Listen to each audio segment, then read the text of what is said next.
Bonjour à tous, on se retrouve ce dimanche sur l'hippodrome de Longchamp pour une nouvelle émission Quintet Flash et c'est le grand jour pour les galopeurs. C'est le Qatar Prix de l'Arc de Triomphe, un Quintet plus deux galas, d'autant plus qu'ils sont tout simplement 20 au départ. On a fait le plein ici avec des éliminés dans cette épreuve, évidemment des déçus qui n'ont pas pu participer à la course, mais attention, la course annonce passionnante, sans concession et très ouverte.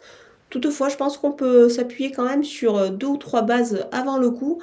Après, il ne faudra pas hésiter à élargir ses choix pour des jeux en combinaison, mais on va voir tout ça avec mon analyse.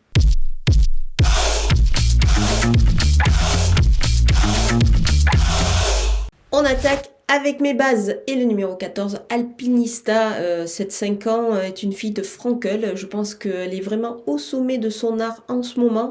Alors certes, il y a très longtemps qu'une femelle de 5 ans n'a pas remporté le prix de l'Arc de Triomphe, mais attention à elle, elle a gagné toutes ses courses cette année, elle se présente au top de sa forme.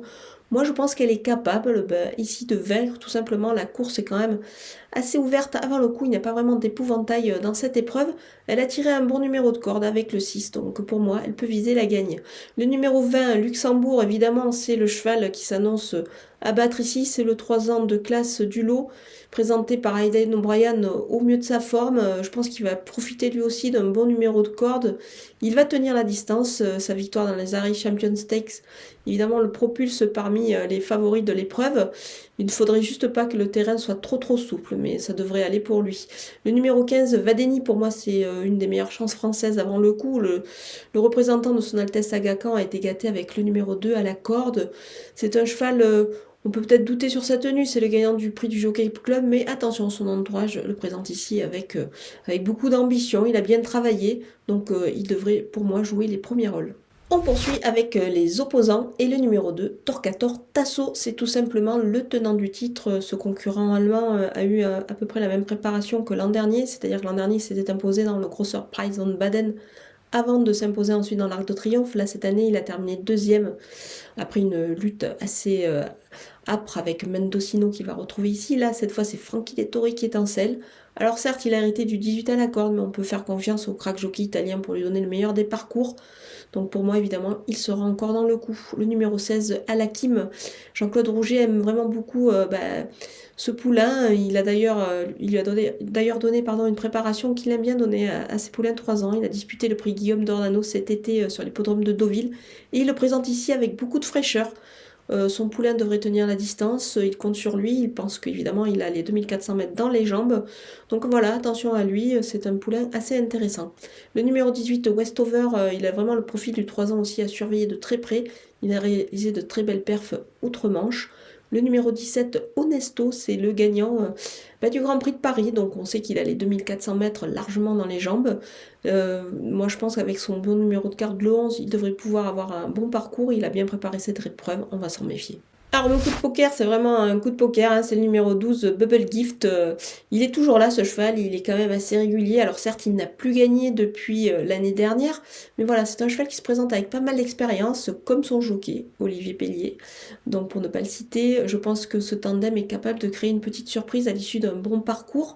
Il pourrait y avoir une cote à la clé, c'est pour ça qu'on peut peut-être le tenter sur le site theturf.fr en The Couillon, c'est-à-dire trouver le quatrième de la course. Pour cela, il suffit d'aller sur le site, d'ouvrir un compte et de profiter des 250 € de bonus avec le code FlashTurf.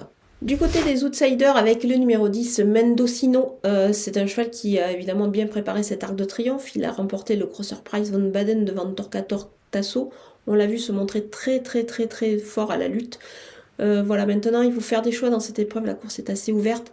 Donc c'est pour cette raison que je l'ai mis un petit peu en retrait. Le cheval va apprécier le terrain souple, il a tiré l'as à la corde, c'est pas mal du tout. Donc il ne faut vraiment pas le négliger et ne pas hésiter à le glisser dans des combinaisons élargies. Le numéro 11, The Title Holder, c'est vraiment un bon cheval au Japon. Il se présente ici avec des ambitions. Son entourage est évidemment très confiant. Il va découvrir Longchamp, il se présente avec pas mal de fraîcheur, donc ça pourrait être intéressant, on ne peut pas le négliger ici dans cette épreuve. Le numéro 9, Mostadaf, il a bien préparé cette course, comme évidemment tous les concurrents de la course, mais moi je pense qu'il est capable d'accrocher un lot ici, c'est plutôt intéressant. Le numéro 1, Mishrif, c'est un cheval qu'on connaît bien, c'est un cheval qui a remporté sur notre sol le prix du Jockey Club il y a quelques temps. Il adore la France, alors Il adore la France, mais il va découvrir Longchamp. Je pense qu'il devrait pouvoir s'adapter. C'est juste un petit bémol, c'est que je le préfère quand même sur 2000 mètres. C'est pour cette raison que je l'ai mis un petit peu plus loin dans ma sélection. Le numéro 3, Marais Australis, pardon, il fait partie des nombreuses possibilités pour les places. Alors voilà, ce qui m'a fait un petit peu choisir de le mettre un petit peu plus bas. Il a tiré le numéro 19 à la corde. Ça peut être un petit peu embêtant face à ces chevaux-là. Le numéro 13, Grand Glory, c'est une jument que j'adore. Je l'aime vraiment beaucoup. Le déroulement de la course ne lui a pas trop convenu la dernière fois dans le Vermeil. Il n'y avait pas de train. Elle s'est retrouvée un petit peu en suspension, en pleine piste au moment de venir. Là, je pense qu'il devrait y avoir du train dans l'Arc de Triomphe. Elle devrait pouvoir en profiter et pourquoi pas placer sa pointe et accrocher une petite place. Il pourrait y avoir une cote à la clé, donc attention à elle. Le 4, Celiway, alors c'est peut-être plus le même cheval que l'année dernière quand il se classait à la 5e place de ce prix de l'Arc de Triomphe. C'est pour cette raison que je l'ai mis un petit peu plus bas ici. Enfin, le 8, Stay Foolish, c'est un concurrent japonais aussi qui effectue le déplacement, peut-être avec des ambitions. Alors là, lui, il a hérité du 20 à la corde, c'est vraiment pas évident pour lui. Maintenant, il est associé à CP Le Maire qui connaît parfaitement la piste de Longchamp, donc attention, on ne va pas totalement l'éliminer.